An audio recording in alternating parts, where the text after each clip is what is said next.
я опубликовал в телеграм-канале работу, которую тронул. Хочешь, знак вопроса, полетим со мной, ну, над которой уже довольно-таки долго работал, еще со времен Строгановки, ну, окончания. Мне пришла эта идея, когда я погрузился в мудрые книги, ну и на собственном жизненном опыте почувствовал, понял, что такое желание. Вот эта работа о желаниях. Вот Светлана Таран пишет, можно ли историю работы. Я не очень хочу прямо углубляться в эту историю работы. И Нина Федорова спрашивает, крутится вопрос в голове после просмотра фото этой картины, хочешь, полетим со мной, куда? Я задал письменно, да, у нас же есть общение в телеграм-канале, заходите, кстати, присоединяйтесь к группе, вы можете там и свои работы выкладывать, общение такое идет. Я написал Нине Федоровой, а что приходит первое вам на ум? Она написала «небо». Ну, я ответил, что значит это ответ для вас. Так вот, каждая работа, по моему представлению, это многомерность. То есть каждому зрителю приходит свой ответ.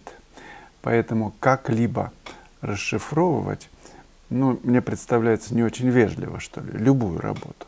Я помню, как у, по-моему, Максимова, нет, наверное, у Дмитрия Диброва сидел в гостях Макаревич на передаче, это давно была съемка, какой-то ностальгии, я не помню, как называлась передача. И Макаревич спел песню, и Дмитрий Дибров спросил, Андрей, а что вы хотели сказать этой песне? Он недоуменно ответил, был в недоумении Макаревич Андрей, и сказал, что, извините, Дима, я могу еще раз спеть. Так и здесь, в работе все сказано. И пусть это будет домашним заданием для каждого, и пусть каждый ищет свой ответ.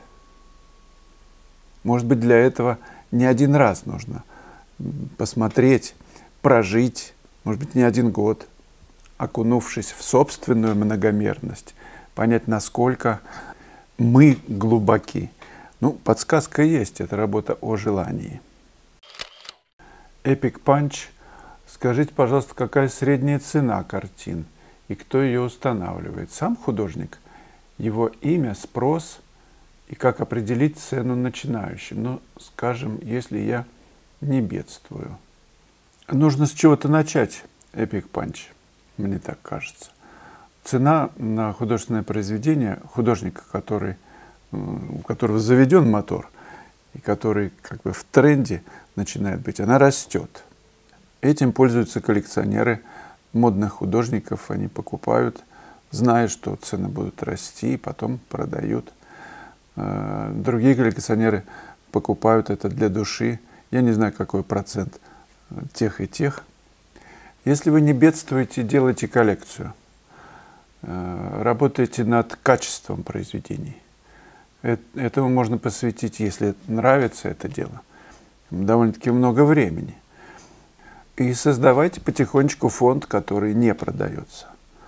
Потому что придет время, когда вы выставите свою коллекцию фонда, который не продается, и с теми, которые продаются. Сделайте такую задачу украсить свое жилище поначалу. Если работ накапливается много, просто их меняйте. Экспозицию меняйте, как на выставке. Пусть дом превратится в музей. Будут приходить знакомые, гости, и все время разные работы будут висеть. Это очень интересно. Ну, а цену, конечно, устанавливает художник или галерея. Тут одна есть деталь, особенность. Если вы заявили какую-то цену, а потом опустили ее, то покупатель, наблюдающий за вами, а люди, в общем, которые хотят приобрести, мониторят рынок, он опустил. Зачем же я буду покупать, если художник опустил цену? Он потом еще раз опустит. Нет, это мне не надо, я лучше другого посмотрю. Поэтому важно не ошибиться в выборе установки первоначальной цены с тем, чтобы потом ее не опускать. Ну, найдите какую-то золотую середину. Попробуйте сделать усилие, друзья. Нажмите на лайк сейчас, если вам нравится то, что я делаю. Это поддерживает канал. Но вы никогда, допустим, этого не делали. Ну, сейчас сделайте хотя бы один раз. Это не страшно. Вас это ни к чему не обязывает. А мне приятно. Анастасия Йошкун или Джошкун попробовала писать маслом, используя палитру Midgello. Все бы было хорошо, пока не наступило время чистить палитру от засохшей краски. Особенно неудобно было чистить в ячейках этой палитры. И акрил, и масло очень плохо отстают. Совсем противоречит обещанным производителям легкого отслоения краски. Ну, я согласен, что есть ячейки. Вот у меня такого плана это палитра Midgello. Они разные бывают, с глубокими ячейками, с неглубокими. У меня с неглубокими, но они, конечно, есть. Что касается темперы, здесь проблем нет. Попрыскал водой, даже не попрыскал, все это легко отдирается. Акрилом я не пишу, как-то мне он не зашел, модное слово. И, ну, не нравится мне. А с темперой очень удобно. У меня есть идея, походный вариант, вот с собой такую коробочку носить, и где-то, ну, ты не собираешься, например, на этюды, но походный вариант у тебя есть, использовать его для масла. Получается, что вот на этой плоскости, смотрите, есть прекрасная рабочая плоскость. И есть без ячеек поверхность, куда я могу насыпать масло, а здесь делать замесы. И здесь будет темпер, а здесь масло. Ну, соединил их вместе. Ну, в конце концов, без темперы. Можно вот только этой работать маслом. Благодаря тому, что здесь есть резиновая прокладка, закрыл ее, она много места не занимает, и у тебя ничего не будет испаряться. Так что краски должны сохраняться, и чистить их без ячеек, конечно же, удобно. Давайте попробуем вместе. Кто это сделает, выложите свои результаты в телеграм-канале. В телеграм подписывайтесь и там давайте уже активно жить. Это очень простой ресурс в освоении. Не страдайте, если это новое что-то, ой, как там все организовано. Можно разобраться, несложно. По ссылке вот в этом видео, да и в каждом, в общем, я оставляю прямую ссылку и на группу, и на мой канал, где тоже видео, вот, который на YouTube, параллельно, ну, с опозданием на один день я размещаю. Ну и свои работы тоже размещаю, и вы размещайте, будем дружить. 1 июля я жду вас на класс с 1 по 5 в Гурзуфе. Я собираюсь туда приехать. Народ активно записывается, места еще есть. Присоединяйтесь, это будет мощно. Живой класс всегда мощно, потому что ну, мы же в хорошем месте, в красивом, пишем жизнь. Глаз замечает то, что фотографии никогда не передаст. В красивом месте и плюнуть приятно, как кто-то говорил. Ну, хорошо там писать, действительно, любимое место. Осталась минута 20 секунд. Учиться хорошо, потому что есть пространство громадное, есть такие холодные дали.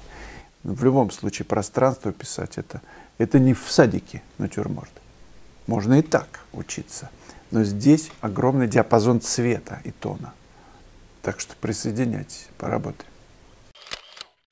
Заходите в гости в мою онлайн-школу, на сайт, где я выкладываю работы. Ссылка в описании. И посмотрите пример анонса недавно выпущенного урока. 46-й урок «Чеховка в Гурзуфе». Довольно-таки серый день, солнца нет, рассеянный свет, но очень четко прорисовываются сдержанные тональности гор, неба, стены белой, вот этой беленой мазанки, зеленый забор, двери, зелень, кипарис, дорога. Все это спокойно, сдержанно, и нужно написать именно это состояние. Задача не из легких, но тем интереснее. Пусть все наши работы будут разными, пусть в них будут отражаться разные состояния природы.